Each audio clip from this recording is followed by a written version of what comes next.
Hello दोस्तों, स्वागत है आपका टेट मैथ विद कॉन्सेप्ट में। हम लोग आज फोर्थ सेमेस्टर का टॉपिक है सर्किल, जिसमें हम वृत्त परिधि तथा व्यास के संबंध के बारे में पढ़ेंगे, जो कि आपका एक स्पेशल चैप्टर है। ठीक है, तो इस चीज़ को शुरू करने के पहले मैं आपको स्क्रीन के ऊपर दिखाना चाहता हूं कि ये जो क्वेश्चंस हैं वृत्त से रिलेटेड, ये सारे question at the end of the video आपको स्लाइड के ऊपर कराए जाएंगे। तो हम पहले कॉन्सेप्ट समझेंगे, उसके बाद हम इन सारे क्वेश्चंस को जो आपके स्लाइड के ऊपर दिखे गए हैं, जो आपने देखा है स्लाइड के ऊपर, वो सारे क्वेश्चंस को हम at the end of the video पूरा फिनिश करेंगे। सो प्लीज़ वीडियो को लास्ट तक देखिए, कभी स्किप मत कीजिए, क्योंकि ये आपके इंपॉर्टेंट चैप्टर्स चल रहे हैं। इनको छोड़ोगे तो पछताने के अलावा कुछ नहीं मिलेगा, क्योंकि यहाँ से 2-2 नंबर के क्वेश्चन उठा के आते हैं आपके एग्जाम में। एंड फोर्थ सेमेस्टर की मैथमेटिक्स को अगर आप हल्के में ले रहे हो तो आप बहुत गलत कर रहे हो। हल्के में नहीं ली जाती है फोर्थ सेमेस्टर की मैथमेटिक्स। ठीक है, स्टार्ट करते हैं सेशन को। तो वृत्त जो है, अगर हम बात करें कि वृत्त होता क्या है,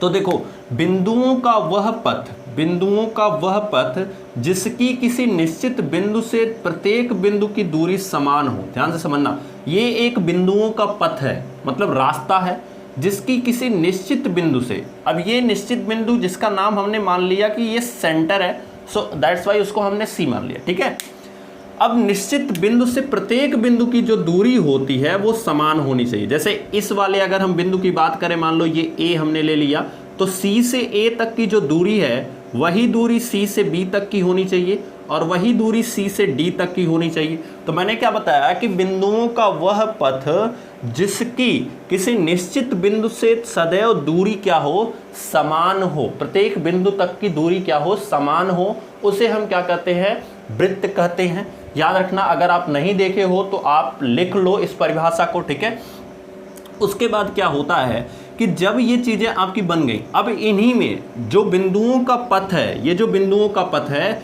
इसी को हम कहते हैं परिधि। ध्यान से समझना, अब इसी बिंदुओं के पथ को हम इस वृत्त की क्या कहते हैं, परिधि, या दूसरी भाषा में आप सीखे होंगे परिमाप। तो जो चारों तरफ की माप है सर्किल में, उसे ही हम परिधि के नाम से जानते हैं। क्लियर? अब जो निश्चित बिंदु है, इसे हम किस नाम से जानते हैं, तो इसे हम जानते हैं किसके नाम से, केंद्र के नाम से जानते हैं। किसके नाम से जानते हैं, केंद्र के नाम से जानते हैं। ठीक है, उसके बाद जो हमारा आपका जो हमारा आता है वो क्या नाम है, निश्चित केंद्र हो गया। फिर उसके बाद ये जो निश्चित दूरी है, इसे हम किसके नाम से जानते हैं, इसे हम त्रिज्या के नाम से जानते हैं। ठीक है, और ये जो परिधि पर बिंदु दिखाए गए हैं, इन्हें हम बिंदु के नाम से जानते हैं, जो कि परिधि पर स्थित हैं। ठीक है, ये सारे के सारे क्या हैं, बिंदु हैं।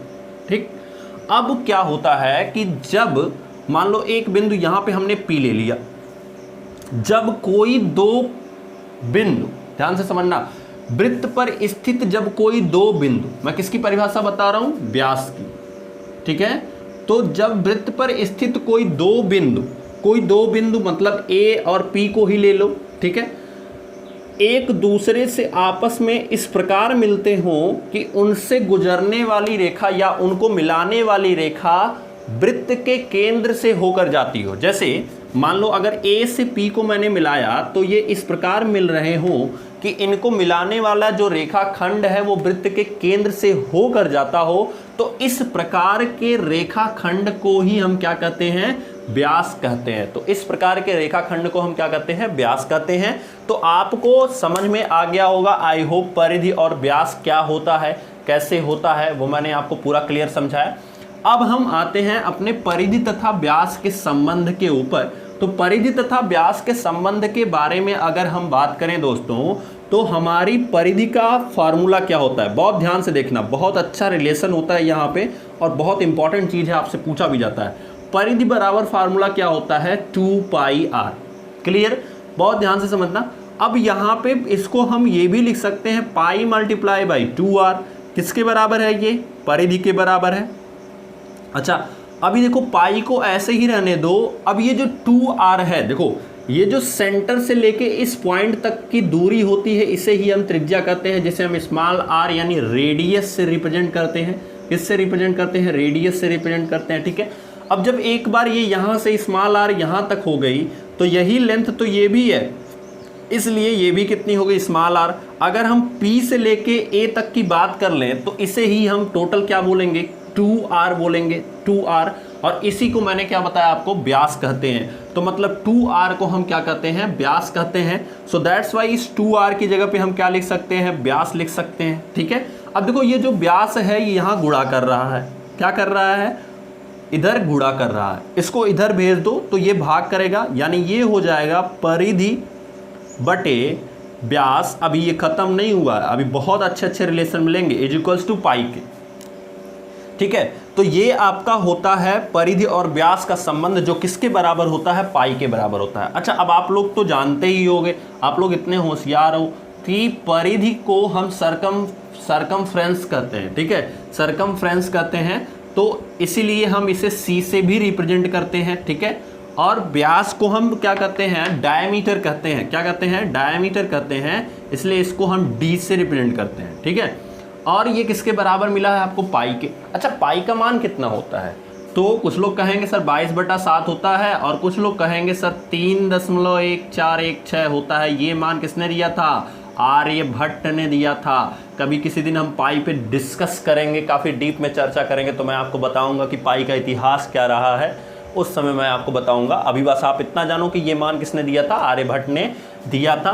तो पाई का जो मान आया, ये आया 22/7। इट मीन्स दैट कि ये जो परिधि है, यानी C/D, यानी परिधि बटे व्यास जो है वो कितने के बराबर हो सकता है, 22/7 के।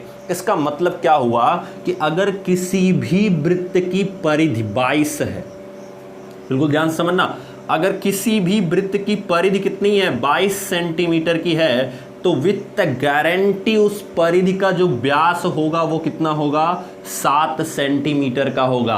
कितना होगा व्यास, 7 सेंटीमीटर का होगा। और अगर व्यास 7 सेंटीमीटर का है दोस्तों, तो उसकी त्रिज्या कितनी होगी, तो 3.5 यानी 3.5 सेंटीमीटर की त्रिज्या होगी।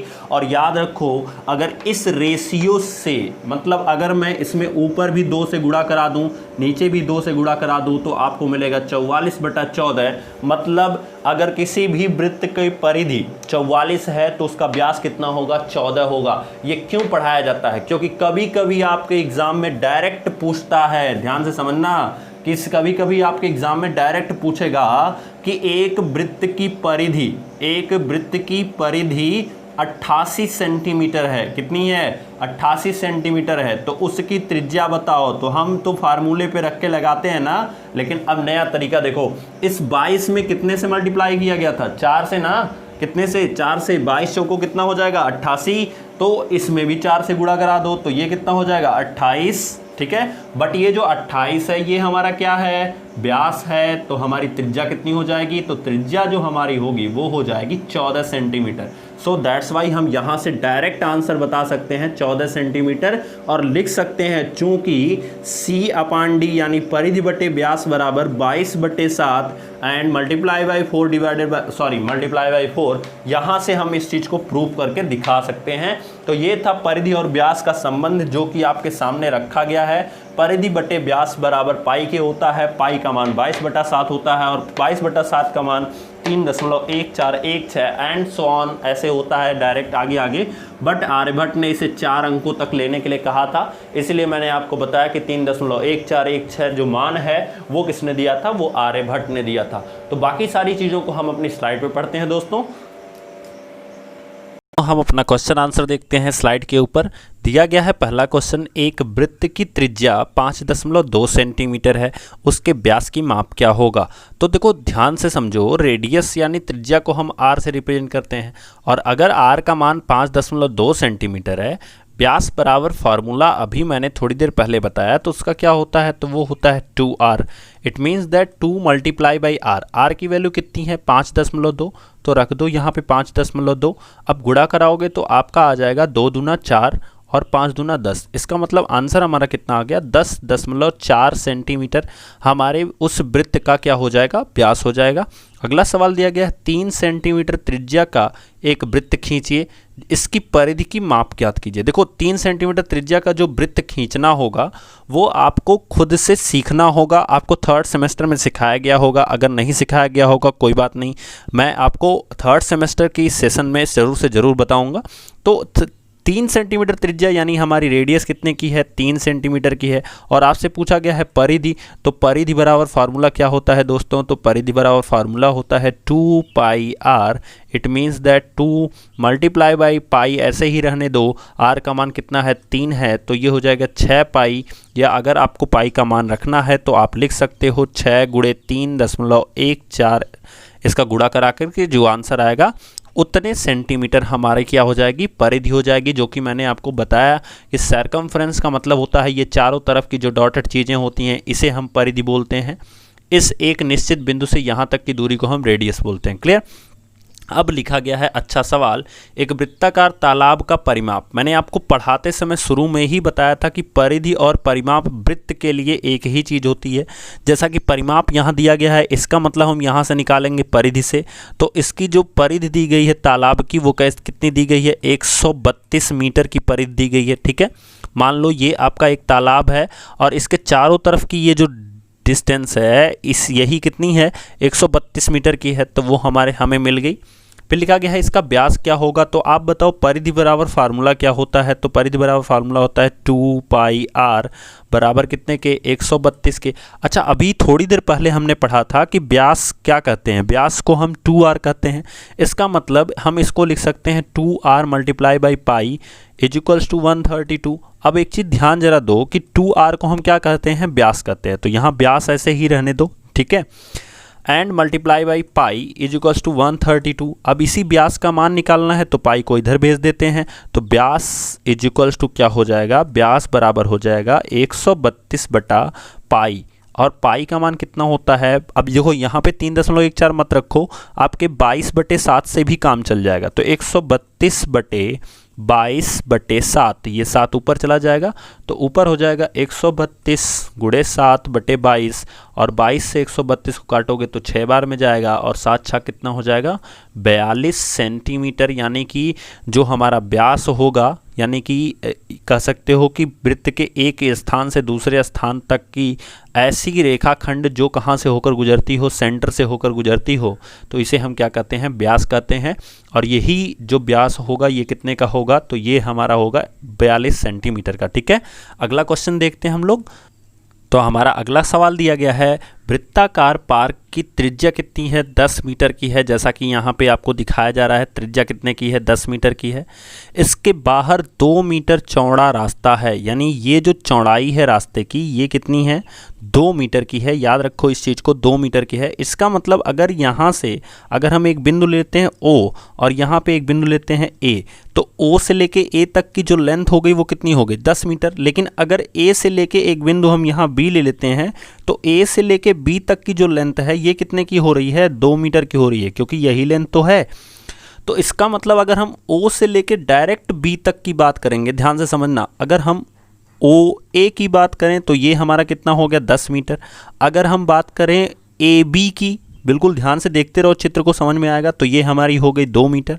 अगर हम बात करें OB की, O से लेके B तक की, तो ये कितनी हो गई, 12 मीटर। अब याद रखो कि अगर O से लेके B तक की आप बात करोगे तो इस चित्र के अनुसार जो आपको दिख रहा है O से लेके B तक की, यानी यहाँ तक की, तो ये बड़े वाले वृत्त की बात हो जाएगी। ठीक है, तो इस बड़े वाले वृत्त को आप वृत्त B से रिप्रेजेंट करना, इस छोटे वाले वृत्त को वृत्त A से रिप्रेजेंट करेंगे। क्लियर।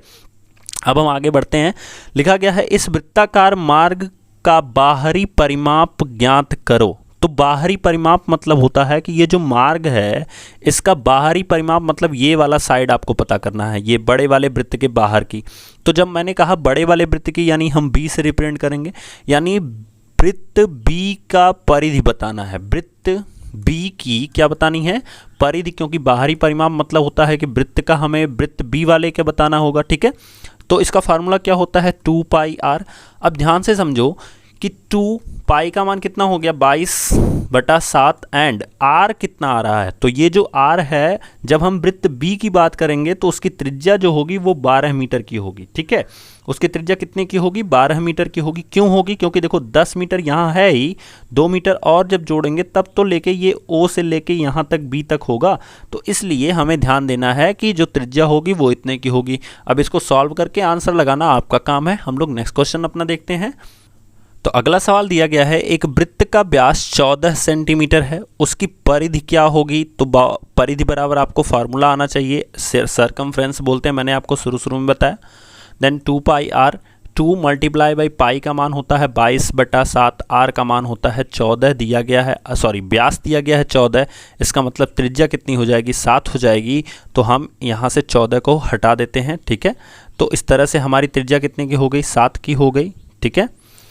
अब ये 7 से 7 क्या हो जाएगा? कैंसिल हो जाएगा, बचा कितना? 22 दूना 44, यानी कि 44 सेंटीमीटर, या 44 सेंटीमीटर, बिल्कुल सेंटीमीटर में यहाँ पे दिया गया है तो आंसर भी सेंटीमीटर में आएगा। तो हमारा आंसर हो जाएगा सेकंड वाला। नेक्स्ट क्वेश्चन हम लोग देखते हैं। तो हमारा सवाल दिया गया है, एक पहिए का जो व्यास है वो 70 सेंटीमीटर का है। देखो पहिया किस तरह से होता है, बिल्कुल वृत्त की तरह होता है, ठीक है। व्यास का मतलब क्या हो गया? यहाँ से लेके यहाँ तक की लेंथ, मतलब ये अगर ए है और ये बी है तो ये पूरी लेंथ की बात कर रहा है 70 सेंटीमीटर का। इसका मतलब अगर हम बीच में एक पॉइंट ले लें तो ओ से लेके बी तक की जो लेंथ होगी वो 35 की हो जाएगी, और ओ से लेके ए तक की भी लेंथ कितनी की हो जाएगी? 35 सेंटीमीटर की हो जाएगी, ठीक है। तो लिखा गया है उसके द्वारा एक चक्कर लगाने में, बिल्कुल ध्यान से समझना कि एक पहिया एक चक्कर कब लगाएगा, ठीक है। मान लो कि ये आपका पहिया है और एक पॉइंट यहाँ पे ओ है। अब ये पहिया जब आगे बढ़ेगा तो कुछ इस तरह से सरकता हुआ आएगा, ठीक है। देखो इमेजिनेशन की प्रोसेस होती है, जब ये सरकेगा तो देखो ओ कुछ देर बाद यहाँ पहुँच जाएगा, फिर ओ कुछ देर बाद यहाँ पहुँच जाएगा, फिर ओ कुछ देर बाद यहाँ पहुँचेगा, एंड फिर यहाँ पहुँचेगा। मतलब एक चक्कर तब लगाएगा जब वापस यहाँ पहुँचेगा, और उस एक चक्कर में कुछ डिस्टेंस भी तय करेगा। भाई पहिया है तो इस तरह से चलेगा तो ये आगे ही तो बढ़ेगा, ठीक है। इस तरह से जब चलेगा तो आगे बढ़ेगा, ठीक है। तो कुछ डिस्टेंस भी तय करेगा। अब यही कभी कभी सवाल आपसे पूछता है कि पहिए के द्वारा एक चक्कर में तय की गई दूरी, जो कि लिखा गया है एक चक्कर लगाने में चली गई दूरी, तो यही जो डिस्टेंस होती है ये पहिए के द्वारा एक चक्कर लगाने में चली गई दूरी आपसे पूछ रहा है। और एक चक्कर जो लगता है दोस्तों, वो आपका एक चक्कर जो लगेगा वो आपके परिधि के बराबर होगा, यानी 2 पाई आर के बराबर होगा। क्यों होगा? क्योंकि हमने परिधि यही पढ़ा था, बाहर से बाहर वाली जो चीज़ें थी। मान लो आपको एक सर्किल बताया गया था तो उसमें यही जो पार्ट था हमारा बाहर वाला, यही सब हमारी क्या थी? परिधि थी। तो इस चीज़ को याद रखिएगा आप लोग, ठीक है। इसका मतलब किसी भी पहिए के द्वारा जब एक चक्कर चला जाता है तो इसका मतलब ये हो जाता है कि वो पहिया एक चक्कर में कितनी दूरी चलेगा? अपनी परिधि के बराबर। हमेशा याद रखो, क्योंकि इस तरह से मोस्ट इंपॉर्टेंट क्वेश्चन आपके आते रहते हैं, ठीक है, कि 50 चक्कर चलने में कितनी दूरी तय करेगा। तो आप हमेशा याद रखो, एक चक्कर चलने में जो दूरी तय करेगा वो चलेगा परिधि के बराबर, यानी 2 पाई आर के। 2 पाई का मान कितना होता है? 22/7। आर का मान मैंने आपको बताया 35 सेंटीमीटर आपको मिलेगा, तो आप यहाँ पे 35 लिख लो। 7 से काटोगे 7 बचे कितना हो जाएगा? 35। फिर हो जाएगा 5 दूना 10 और 22 से गुणा कराओगे तो 220 सेंटीमीटर ये आपकी लेंथ हो जाएगी, जो वो पहिया एक चक्कर में चलेगा। नेक्स्ट क्वेश्चन हम लोग देखते हैं अपना। तो इस क्वेश्चन को आप लोग लगाओगे बिकॉज ऑफ दैट कि यहाँ पे लिखा गया है एक पहिए की परिधि 320 सेंटीमीटर की है। इसका मतलब क्या करोगे? 2 पाई आर, एक पहिए की परिधि मतलब 2 पाई आर हो गया, ठीक है।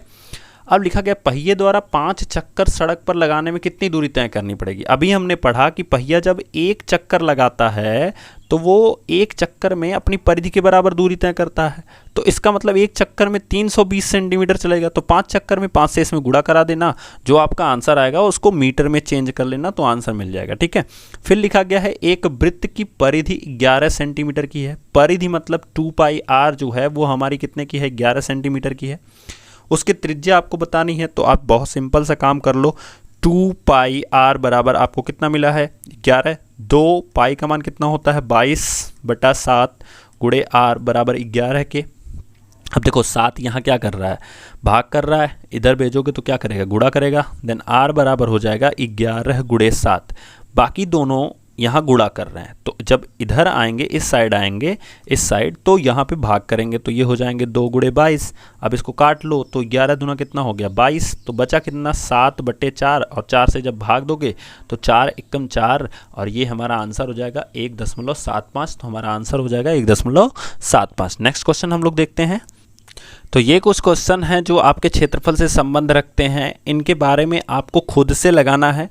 बाकी इन क्वेश्चन को हम लोग नेक्स्ट चैप्टर जो हमारा है कि वृत्त के क्षेत्रफल, उनमें हम लोग इन क्वेश्चंस को पढ़ेंगे। तो आप लोग इन क्वेश्चंस को ट्राई कीजिएगा। नेक्स्ट वीडियो में मिलेंगे नेक्स्ट क्वेश्चन के साथ, नेक्स्ट चैप्टर के साथ। तब तक के लिए थैंक यू दोस्तों, thank you so much. Please channel को लाइक, सब्सक्राइब एंड शेयर जरूर करें। Thank you so much.